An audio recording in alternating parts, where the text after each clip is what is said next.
Este video es presentado por el Sistema Ciencia Garza Educativa de la Universidad Autónoma del Estado de Hidalgo.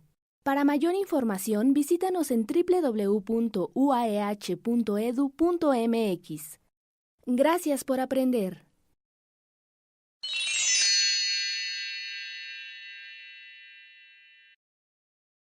Hola, buen día.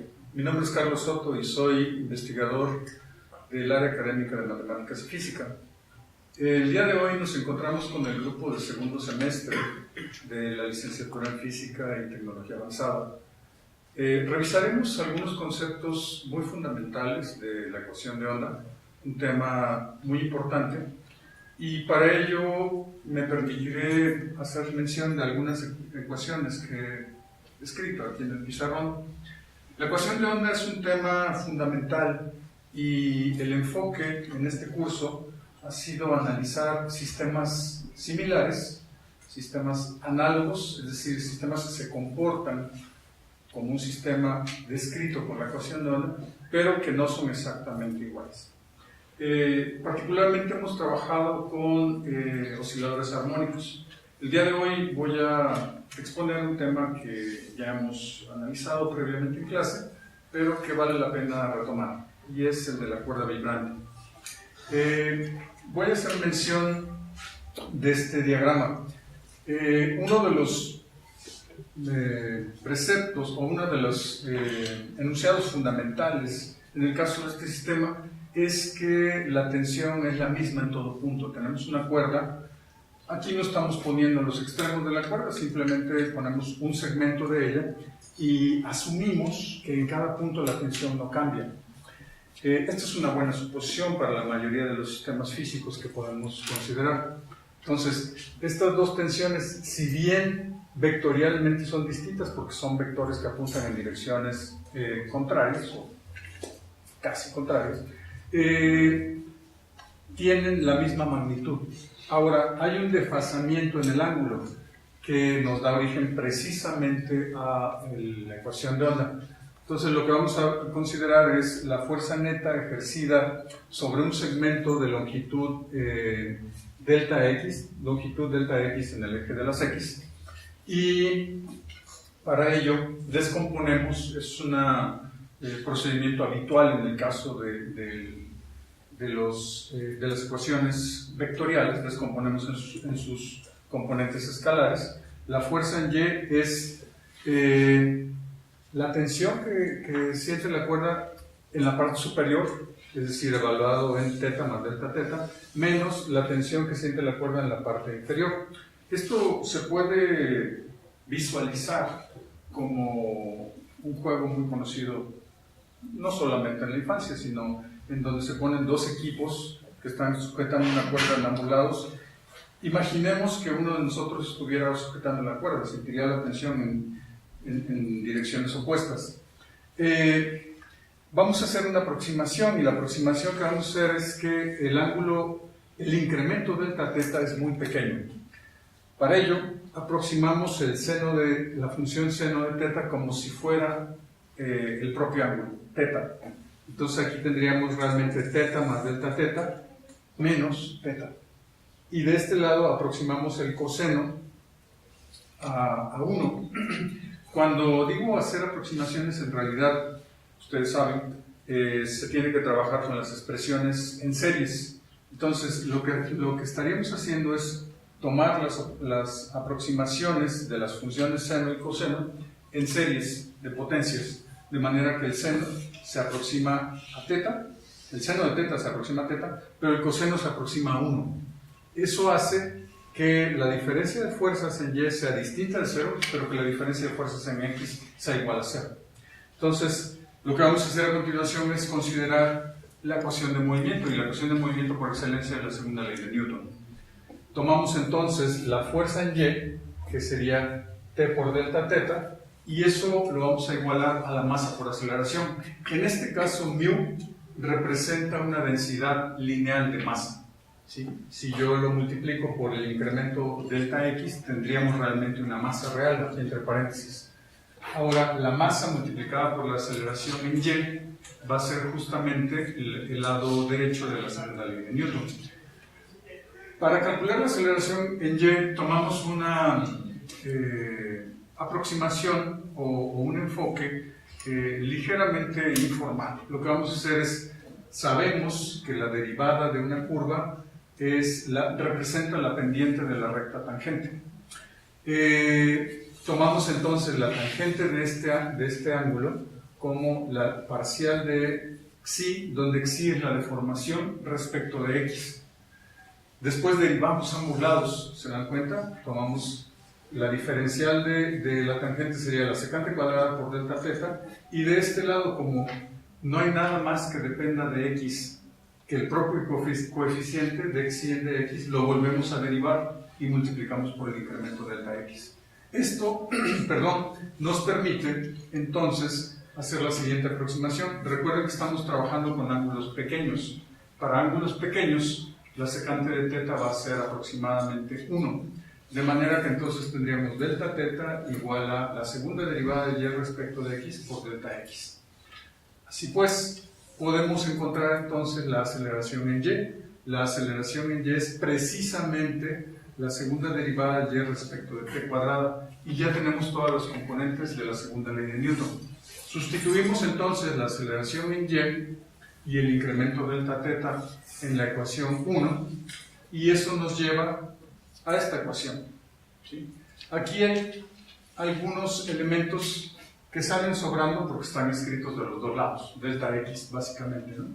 Entonces, si nos quitamos estos dos incrementos delta x de los dos lados, llegamos a una ecuación que ya reconocemos como la ecuación de onda. Este enfoque es muy físico y es extremadamente informal. Se trata de enfatizar que estamos trabajando con deformaciones pequeñas de un sistema. O sea, podemos imaginar una cuerda muy larga. En realidad esto sería una especie de zoom que haríamos a una cuerda muy larga, y nos fijamos en un elemento pequeño.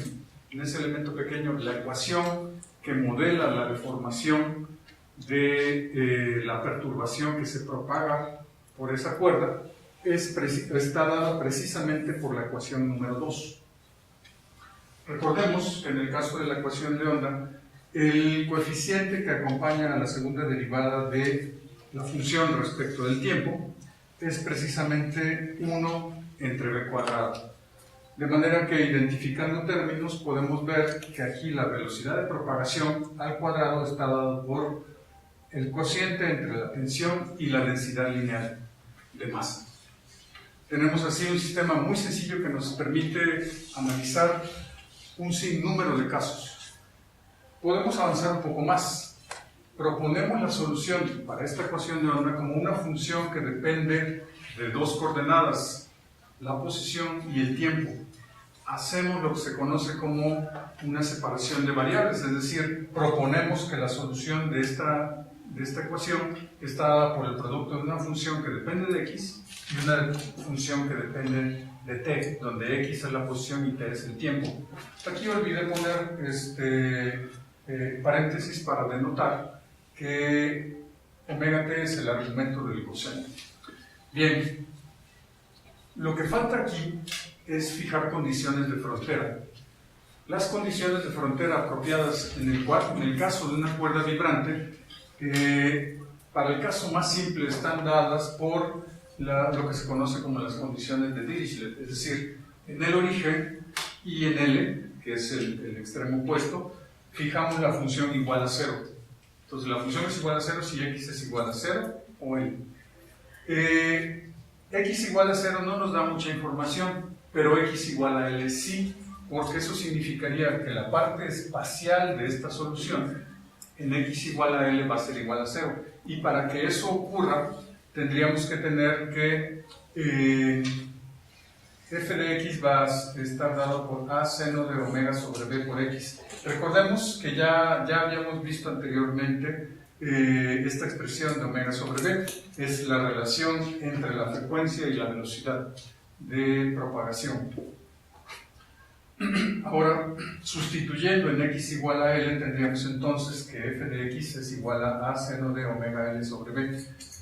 Para que esta expresión sea 0, necesitamos que el argumento de la función seno sea un múltiplo entero de pi. Por ejemplo, pi, 2pi, 3pi, para todos esos valores sabemos que la función es 0. En ese caso, podemos ya tener una dependencia de la frecuencia normal, o de lo que se conoce como los modos normales, con respecto de números enteros de la longitud de onda. Observen, despejando omega de esta ecuación, me queda que omega es npi por la velocidad entre la longitud de la cuerda. Este subíndice que le he agregado a omega es nada más para enfatizar la dependencia de la frecuencia con el número entero n. ¿Sí? Tenemos ya entonces los modos normales, al igual que habíamos visto modos normales en el caso de un oscilador armónico. Ahora, es conveniente introducir lo que se conoce como el número de ciclos por unidad de tiempo. Ya sabemos la relación entre la frecuencia angular y la frecuencia lineal. ¿Sí? La frecuencia lineal es simplemente la frecuencia angular entre 2pi. Si hago esta sustitución y hago un poco de álgebra, llego entonces a que el número de ciclos por unidad de tiempo está dado por n sobre 2L y el producto de t entre μ a la 1 medio, donde t, recuerden, es la tensión y μ es la densidad de masa. Podemos avanzar un poquito más. Ya tenemos los modos normales, es decir, las frecuencias a las cuales puede vibrar la onda, el número de ciclos por unidad de tiempo, y podemos calcular también las longitudes de onda. La longitud de onda, aquí hay una consideración importante que hacer, es que debe de ajustarse a un número entero de curvas senoidales. ¿Qué quiero decir por esto?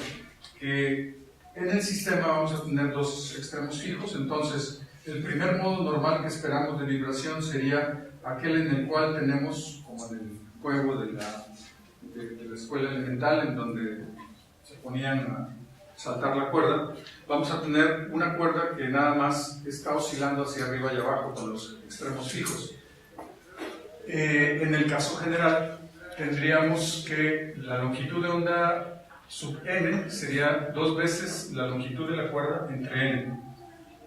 Esto nos permite entonces reescribir la solución de la ecuación de onda que teníamos aquí de forma como este producto, ahora como la parte espacial, ¿sí? Esta sería la función de onda enésima, que correspondería al modo enésimo, multiplicado para la parte espacial, multiplicado por la parte temporal. ¿Sí? Recuerden que estamos partiendo de que hicimos una separación de variables en la solución, la parte espacial y la parte temporal.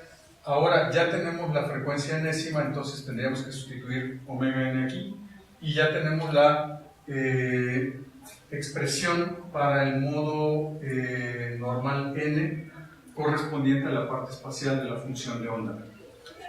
Juntando todo eso, la expresión final para la solución en el modo enésimo está dado por esta expresión.